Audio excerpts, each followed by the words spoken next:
Hello my loves, and welcome back to my channel, and welcome back to the cozy corner of my bedroom. I know I said I would put up art, but you know what? I like the blank walls of my bedroom. It feels like my little zone of peace.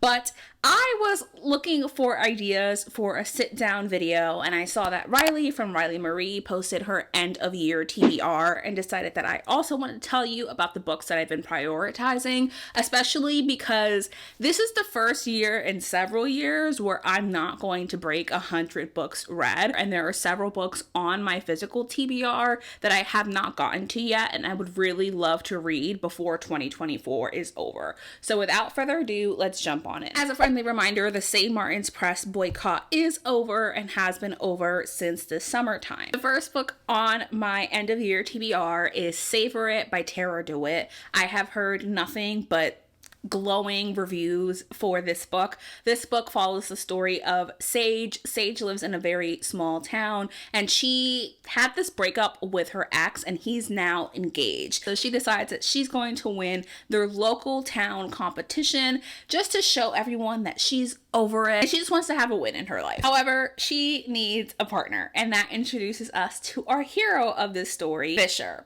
Now, Fisher is a chef, and he is going through a very hard time. He recently lost his sister. That was a devastating loss. Obviously, it also leaves him responsible for raising his teenage niece. He was a chef at a Michelin star restaurant, but they lost their Michelin star, and his boss sends him to this small town in Oregon to kind of just have one last chance. He's supposed to work at the project, but he does not like small town life, and he ends up sharing a kiss with Sage, which spurs some rumors in the town, and they decide to work together for the summer competition that Sage is trying to win. And of course, they fall in love. I haven't heard anyone say they didn't enjoy this book. I think it will be a super cute book to read before the end of the year, and if you've been following my channel for the year, you know that 2024 has definitely been my year of romance. The next book on my TBR is Unsteady by Peyton Corinne. A lot like Savor It, I've heard very glowing things about this. I've also read the first few chapters of this book,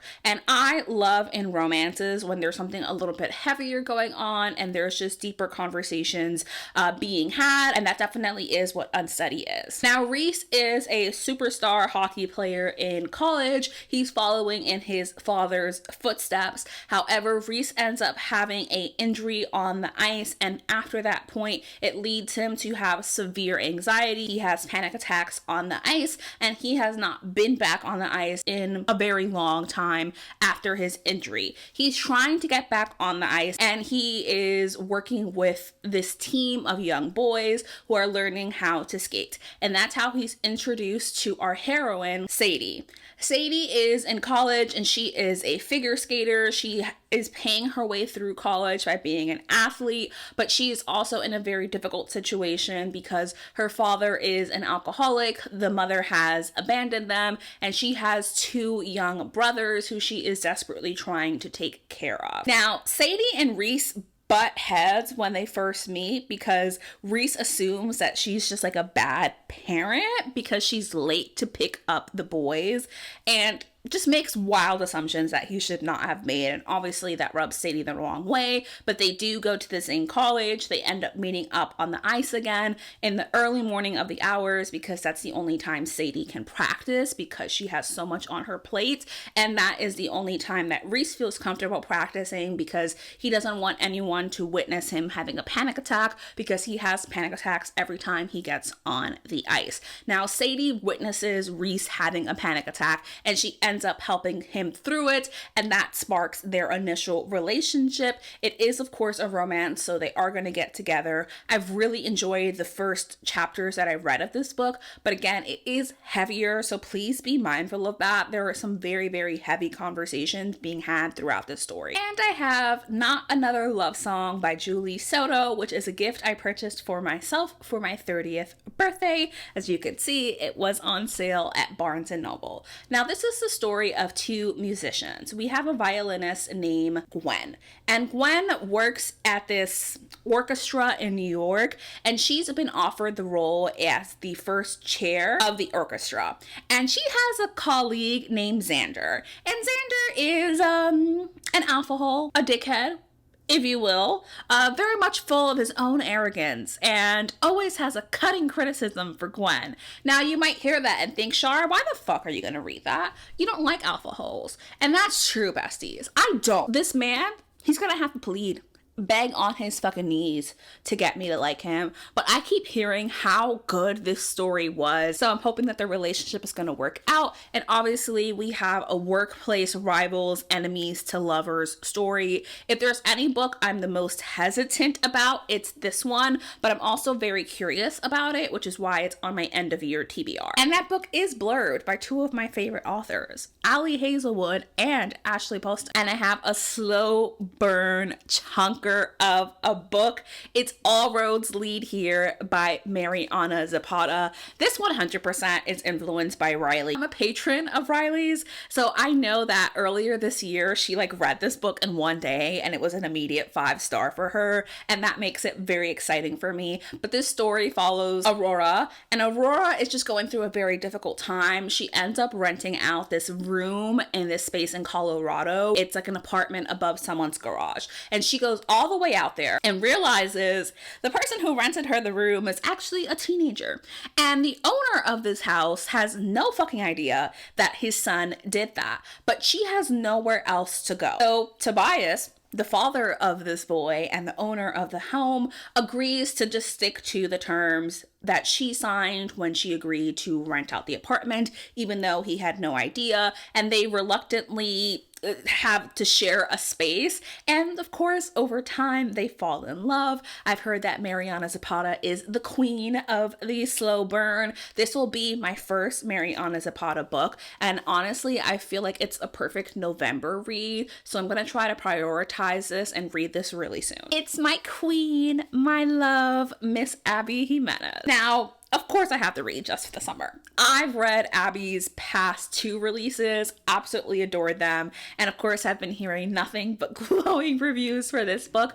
Just for the Summer has a pretty silly premise. This is the story of Emma and Justin. Now, Emma believes that she's cursed in love because every time she ends a relationship, that person that she broke up with ends up finding the love of their life and living happily ever after. And she drunkenly, I think it was on Reddit, and types this out, and someone responds to her and it's like, I have the exact same curse, the exact same problem. Every time I break up with someone, they go on to find the love of their life, but I never do. So these two end up knowing each other, I think, via their extended friend group, and agree to date just for the summer, because the idea is that when they break up at the end of the summer, the curse will cancel out and they will both go on to find their true loves, their soulmates, and live happily ever after. However, as I mentioned, it is Miss Abby Jimenez.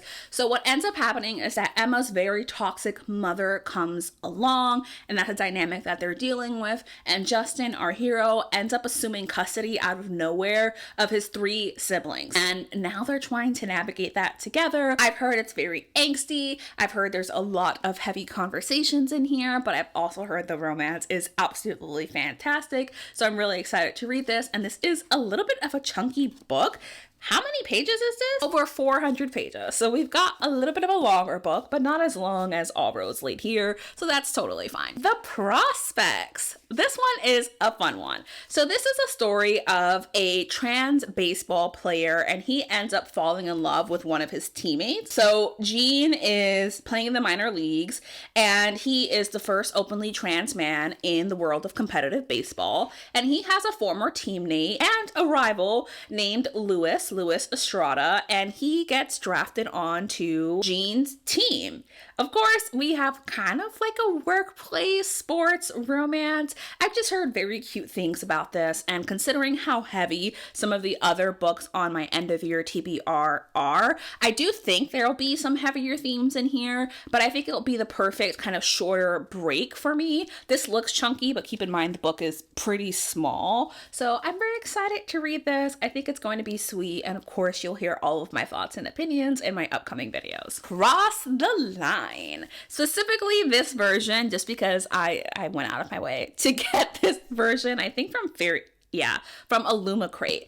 So this is a story of like a F1 sports romance. We have our heroine here. She is like a digital marketing social media manager. And then we have our hero who has a little bit of a bad reputation. It's getting some really bad PR right now. And they end up working together because she's going to use her skill sets and her expertise to redeem our hero in the public. But of course, throughout the duration of their professional relationship, they're also going to fall in love. I don't have super high expectations for this one, but I do think it'll be a cute time. And again, just like the prospects, it might be a good break in between some of the heavier books that I'll be reading throughout the final 2 months of the year. And you already saw this coming, or maybe you didn't, because you know my very complicated relationship with Miss Emily Henry, but we have a funny story. So this is the story of two people, obviously, because it's a romance. Just realizing, can you see how freaking dusty? Why is this book so dusty in comparison to everything else? I don't know. This is a story of Daphne and Miles. Now, Daphne was in a relationship with someone who she perceived to be her soulmate. They always told really great stories about how they met. She felt like she was in a fantastic relationship with them until one day he comes to her and he's like, so do you remember my best friend? The one I told you not to worry about? I'm actually in love with her and we're gonna get married. So bye. The way this woman has more fucking chill than me. So she ends up in that situation completely blindsided and now she has nowhere to live. But there's someone else who understands exactly what she's going through. And that is, what's her name? Petra? Yes. Petra. That's Petra's boyfriend, or her ex-boyfriend, because he also has been blindsided and dumped by Petra, who is now with Daphne's former fiance. So they agree to move in with each other and they also end up fake dating, I believe, to get back at Petra and Peter. I've heard that Miles is our sweet angel boy, the epitome of a wonderful man. I've also heard him compared to that guy from New Girl, which I don't like. So I'm not going to picture that at all. But again, I've heard really fantastic things about this. It's a book that I'm super excited about, and I do think I'll be reading it in November. And so, besties, those are the 8 books at my end of year TBR. I'm going to try to read 4 books in November and 4 of these books in December. Of course, I'll be reading outside of that stack. Those are the books that I'm prioritizing for the rest of the year. As always, thank you so much for watching. I'm going to tell you a little bit of a story here. Before I recorded this video, I was doing my morning routine, which if you've seen, you know what that looks like. And you know that I always end my weight training with cardio. My Happy Ending by Avril Lavigne came on and I got lost because that song is so fucking dramatic. I immediately was like strutting and like singing along. I was alone in the gym until I realized that I had closed my eyes, and guess what happened? I fell off the treadmill. Thankfully, I realized in that split second that I was about to fall off because my foot obviously went down and I didn't touch anything. So I was able to catch myself and I was totally fine. I like landed on my knees. It was good. I was not hurt at all. But I tell you that story to let you know what happened before this, and also to introduce our emoji. I want you to put any kind of fitness related emoji in the comment section below to let me know that you've gotten to the end of this video and that you've heard this little story. As always, I appreciate you so much for watching. Let me know what is on your end of year TBR, or if you've read any of these books and you think I should move them to the top of my TBR for the end of the year, or if you would like to see me vlog any of these books, I'm also happy to do that. But with that said, besties, I am going to see you in my next video on Wednesday. Bye!